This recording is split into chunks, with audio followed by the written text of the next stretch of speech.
બોટાદના અલગ અલગ વિસ્તારોમાં કેટલાય સમયથી બેફામ દેશી તથા અંગ્રેજી દારૂનું ખુલ્લેઆમ વેચાણ થઈ રહ્યું હોય તેવી માહિતી સૂત્રો દ્વારા મળી હતી, જેની પુષ્ટિ કરતા બોટાદના જ્યોતિગ્રામ સર્કલ, ભાવનગર રોડ, નગરપાલિકા ટોયલેટ પાછળ, 25 વારિયા વિસ્તાર, Salangpur road, Rajivnagar 286, Khas road, Kathra road જેવા વિસ્તારોમાં બુટલેગરો ખુલ્લેઆમ દેશી દારૂનું વેચાણ કરી રહ્યા છે।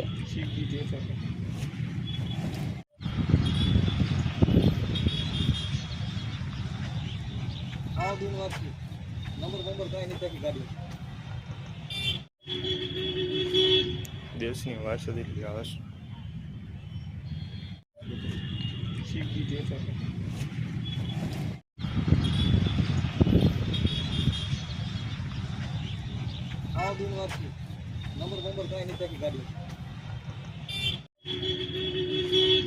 દેશની વારસાદી આવે